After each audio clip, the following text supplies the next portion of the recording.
Hello everyone, my name is Parneet Kaur. I upload videos related to IELTS. So today I'm here with reading module. So today I'm going to make video on the demand of one of my subscriber. So today I will discuss related to MCQs of reading.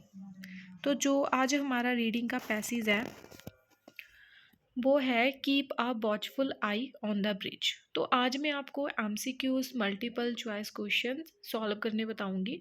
और बहुत सारे students होते हैं कि उनको difficulty face होती है multiple choice question को सॉल्व करने में। बट आज जो मैं आपको ट्रिक बताऊंगी आपके डेफिनेटली ऑल के ऑल एमसीक्यूज करेक्ट होएंगे। बिकॉज़ मैं आपको कोई भी गेस टेक्निक कुछ भी ऐसा नहीं बताऊंगी, मैं आपको डायरेक्ट मेथड बताऊंगी कि बेस्ट मेथड क्या है एमसीक्यूज़ को सॉल्व करने का। और जो सबसे बेस्ट थिंग ये है कि हमें इसको ट्रांसलेट करना चाहिए। अगर हम ट्रांसलेट करते हैं तो हमारा कोई भी एमसीक्यूज़ क्वेश्चन रॉन्ग नहीं होता। तो चलो स्टार्ट करते हैं। मैं आपको बताती हूँ कि हमने कैसे एमसीक्यूज़ सॉल्व करने हैं। तो ये है हमारा passage keep a watchful eye on the bridge. So now we move on the questions. So ये है हमारे एमसीक्यूज। ओके, तो हमारा फर्स्ट क्वेश्चन क्या है, how did the traditional way to prevent damage to the bridges before the invention of the new monitoring system. अब देखो, अगर आपने सभी के सभी एमसीक्यूज करेक्ट करने हैं तो आपको पता होना चाहिए कि क्वेश्चन की डिमांड क्या है, उसको ट्रांसलेट करना है। अब क्वेश्चन क्या बोल रहा है कि हाउ डिड द ट्रेडिशनल वे, जो ट्रेडिशनल वे था, जो उसका ओल्ड वे था, टू प्रिवेंट डैमेज, डैमेज को रोकने का, to the bridges before the invention of new monitoring system. उन्होंने बोला कि न्यू मॉनिटरिंग सिस्टम आने से पहले, उसकी इन्वेंशन से पहले उसको डैमेज से बचाने का ट्रेडिशनल वे क्या था, मीनिंग उसको पहले कैसे प्रिवेंट करते थे जब जे मेथड नहीं था। तो पास्ट में उसको कैसे प्रिवेंट करते थे, ट्रेडिशनल वे में उसको कैसे प्रिवेंट करते थे, उसको कैसे डैमेज होने से बचाते थे ब्रिज को। तो सबसे पहले तो हमें वर्ड फाइंड करना है प्रिवेंट डैमेज। जहाँ पे भी हमें जे वर्ड मिल गया तो हम वहाँ पे रीड करना स्टार्ट करेंगे। सो देखते हैं। ओके, तो ये रहा हमारा फर्स्ट पैराग्राफ और इसमें मुझे जो डैमेज वर्ड मिल रहा है तो अभी मैं इसको रीड करती हूँ। ओके, तो जे भी मिल गया problems before the bridge shows. Okay, तो अभी मैं इसको रीड करती हूँ। इसको हमने बेशक 2-3 लाइन से रीड करनी है बट विद अंडरस्टैंडिंग। उन्होंने बोला most road and rail bridges, ज़्यादातर जो रोड और रेल ब्रिजेस थे आर ओनली इंस्पेक्टेड विजुअली, उनको जस्ट विजुअली ही इंस्पेक्टेड किया जाता था। विजुअली क्या होता है, किसी चीज़ को देखना, अपनी आई से देखना। If at all, every few months engineers have to clamber over the structure in an attempt to find problems before the bridge shows obvious signs of damage। तो उन्होंने क्या बोला कि जो भी रोड्स थे, रेलवे ब्रिजेस थे, उनको विजुअली ही चेक किया जाता था बट उनको फ्यू मंथ्स के बाद क्या था, इंजीनियर्स को क्लैम्बर, क्लैम्बर मीनिंग क्लाइंब की फॉर्म लिखी है, क्लैम्बर उनको चढ़ना पड़ता था। कहाँ पे, over the structure in an attempt to find problems, meaning कुछ ही मंथ बाद जो इंजीनियर थे उसको क्लैम्बर करना पड़ता था स्ट्रक्चर पे, उसमें प्रॉब्लम्स देखने के लिए। Before bridge show obvious science of damage, damage के साइंस आने से पहले ही वो इंजीनियर्स क्लैम्बर करके देख लेते थे कि इसमें कोई प्रॉब्लम तो नहीं है। तो अब हम फाइंड करते हैं।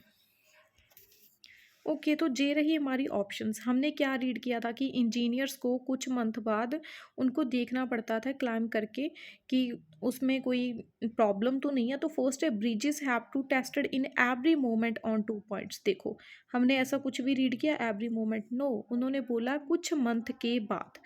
Bridges have to be closely monitored by microwave device, no, microwave device तो है ही नहीं था। Bridges have already been monitored by sensors, वो पहले ही सेंसर के साथ चेक कर चुके थे, नो। उस उन्होंने तो ये बोला है कि वो उसके साइंस आने से पहले ही इंजीनियर्स वहाँ पे क्लैम्बर करके देख लेते थे। तो fourth option, bridges have to be frequently inspected by professional workers with naked eye. So D is the correct answer. उन्होंने बोला कि ब्रिजेस को फ्रिक्वेंटली इंस्पेक्टेड करते थे, कौन करते थे, professional workers with naked eyes. Frequently मतलब every few months. Inspected word हमने read किया था, professional workers meaning engineers. So this is the correct answer. तो अब आप देख सकते हो कि मैंने जहाँ पे क्या मेथड यूज़ किया। पहले मैंने ऐसा वर्ड फाइंड किया जो कि मुझे इजीली मिल जाए, फिर मैंने क्वेश्चन की डिमांड को समझा और उसको मैंने पैराग्राफ में ट्रांसलेट किया और जहाँ पे आके मैंने उसको पॉइंट्स देखने स्टार्ट कर दिए। राइट, अब हम हमारा नेक्स्ट क्वेश्चन देखते हैं। How does the new microwave monitors find out the problems of bridges? कि जो न्यू माइक्रोवेव मॉनिटर था वो ब्रिजेस में प्रॉब्लम कैसे फाइंड करता था। पहले तो हम देखेंगे माइक्रोवेव मॉनिटर्स, फिर देखेंगे कि वो प्रॉब्लम फाइंड कैसे करता था। ओके, सो जहाँ पे मुझे मिल गया माइक्रोवेव्स, तो इस पैराग्राफ को रीड करते हैं वो क्या बोल रहे हैं। The device uses microwave to measure the distance between the sensor and the bridge.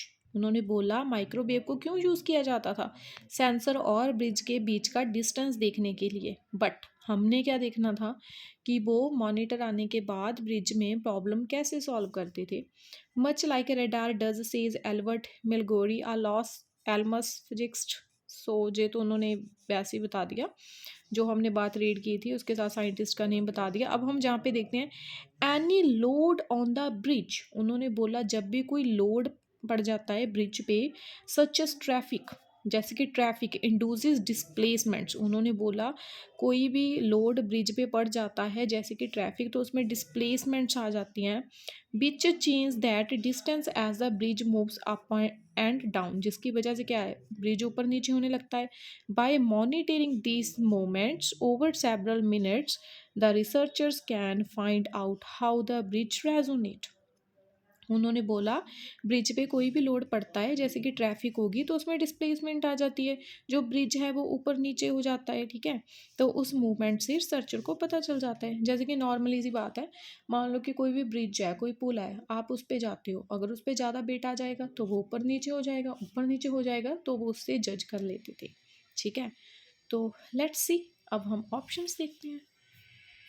Okay, तो हमारी फर्स्ट ऑप्शन है by challenging the distance between the position of devices. No, ऐसा हमने कुछ नहीं रीड किया, बिकॉज हमने जस्ट जे रीड किया है। जब भी ब्रिज के ऊपर कोई लोड आता है जैसे कि ट्रैफिक आ गई तो ब्रिज मूव करेगा अप एंड डाउन, तो उन मोमेंट से तो रिसर्चर्स फाइंड कर लेंगे, तो ए ऑप्शन तो हो नहीं सकती। नेक्स्ट है by controlling the traffic flow on the bridge, कि वो ट्रैफिक को कंट्रोल करते थे। नो, उन्होंने तो बोला है जब भी कोई लोड पड़ जाता था जैसे कि ट्रैफिक होगी तो उसकी मूवमेंट होगी, उस मूवमेंट से पता चलेगा। अब C option by monitoring the distance caused by traffic between two points, अब हमारा जे आंसर होएगा। बट उससे पहले मैं डी ऑप्शन भी रीड कर देती हूँ ताकि आपको कोई कन्फ्यूज़न ना हो। डी ऑप्शन है why displacement of the several critical parts in the bridge. उन्होंने बोला जब भी डिस्प्लेसमेंट आती है बहुत सारे क्रिटिकल पार्ट्स में, हमने कहीं रीड किया कि बहुत सारे क्रिटिकल पार्ट्स में आती है। नो, हमने रीड किया था कोई भी लोड आ गया जैसे ट्रैफिक होगी तो उससे क्या है ब्रिज ऊपर नीचे हो जाएगा, तो उससे वो चेक कर लेते थे। तो सी में यही बोला था बाय मॉनिटरिंग द डिस्टेंस, वो डिस्टेंस देखते हैं किसका, कॉस्ड बाय ट्रैफिक, जो ट्रैफिक होता है between two point meaning up and down. So that's why the right answer is C. Okay okay, so we move on third question. Third question क्या बोल रहा है, why did the expert believe there is a problem for the design called fracture critical. उन्होंने बोला expert क्यों believe करते थे कि प्रॉब्लम आ रही है किसमें, किस डिज़ाइन में, फ्रैक्चर क्रिटिकल में। तो अब हमें इसमें फाइंड क्या करना है, फ्रैक्चर क्रिटिकल। लेट्स सी, देखते हैं। ओके, तो जे मुझे सी पैराग्राफ में मिल गया फ्रैक्चर क्रिटिकल। अब हमने देखना था एक्सपर्ट क्यों सोचते हैं कि इसमें प्रॉब्लम क्यों आ रही है, जे रहा experts. Highway experts know that this design is fracture critical. Highway experts जानते थे कि ये फ्रैक्चर क्रिटिकल है, बट क्यों, by because a failure in either girder would cause the bridge to fail.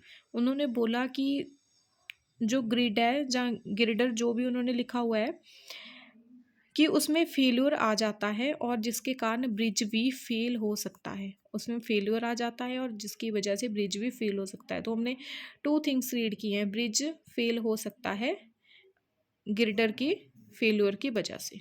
तो लेट्स सी ऑप्शंस। ओके, तो options, engineers failed to apply the newly developed construction material. Engineers fail हो गए थे? No, उन्होंने तो बोला था कि अगर ग्रिड में कोई प्रॉब्लम आ जाती है तो वो फेल हो जाता है। There was not enough finance. No, cost की तो बात ही नहीं हुई। The supporting part of the bridge में crack and cause the bridge to fail, तो हमने जे रीड किया था। Last D, there were bigger traffic load. No, ऐसा तो कुछ नहीं रीड किया। तो अब हमारा आंसर क्या आ गया? सी। पहले का आंसर हमने लगाया था, इसका भी सी ही लगाया था। ओके, तो अब last question is, the defect was not recognised by a basic method in the beginning. उन्होंने बोला जो डिफेक्ट है वो स्टार्टिंग में रिकॉग्नाइज नहीं हुआ था, किसकी वजह से? बेसिक मेथड की वजह से। ओके, लेट्स सी, जे भी देखते हैं अब किस पैराग्राफ में है। ओके डियर, अब मुझे जे मिला है एफ पैराग्राफ में, इनिशियल। उन्होंने बोला था बिगनिंग, बिगनिंग में। ओके, तो जे देखते हैं, डिड नॉट इंडिकेट। ओके, हमारा क्वेश्चन यही था कि उन्हें रिकॉग्नाइज क्यों नहीं हुआ था। तो देखते हैं, the initial crude analysis of the bridges behaviour based on the frequency eight which the bridge resonate. Okay, उन्होंने बोला वो किस पे डिपेंड था? फ्रिक्वेंसी पे डिपेंड था। Did not indicate that anything was wrong, कि उनको पता नहीं चला कि कुछ रॉन्ग था, until the flange was damage. जब तक फ्लैंज डैमेज नहीं हुआ तब तक उनको नहीं पता चला। एक तो उन्होंने बोला कि ब्रिज की रेजोनेंट से चेक करते थे, और दूसरा बोला तब तक नहीं पता चला जब तक जो फ्लैंज था वो डैमेज नहीं हुआ। ओके, देखते हैं ऑप्शंस। ओके, तो फर्स्ट है until the mid of faces. No, ऐसा तो कुछ नहीं रीड किया। Until the damage appear along and down to the flanges, जी हमने रीड किया कि जब तक डैमेज नहीं आया था फ्लैंजेस में, जी रीड किया था। बट स्टिल हम नेक्स्ट ऑप्शंस देख लेते हैं। Until the points on the road. No, road तो रीड ही नहीं किया। Until the frequency of resonate appear disordered, disorder नहीं रीड किया। तो अब हमारा correct answer is B. Okay, तो एक बार आप अगेन देख लो। फर्स्ट क्वेश्चन का हमने लगाया था डी, और उसके बाद सेकंड में लगाया है सी, और थर्ड में भी लगाया है सी, और फोर्थ में लगाया है बी। ओके स्टूडेंट्स, तो ये हमारी ट्रिक थी कि हम एमसीक्यूज कैसे सॉल्व कर सकते हैं। Dear, honestly speaking, MCQs questions is the easiest part of the reading module, but we need some tips and tricks. So if you will definitely follow my tips and tricks, then you will definitely correct your all answers. आप मेरी tips and tricks follow करो, जो मैंने method बताया उसको use करो, तो आपके डेफिनेटली ऑल के ऑल आंसर्स करेक्ट जाएंगे। अगर आपको फिर भी नहीं कुछ समझ लगा, then you can definitely message. Okay, तो आप मैसेज कर सकते हो। You can leave a message without any hesitation. Whenever I have a time, then I will definitely reply. Okay, so if you really like my video, please share and subscribe. Thank you.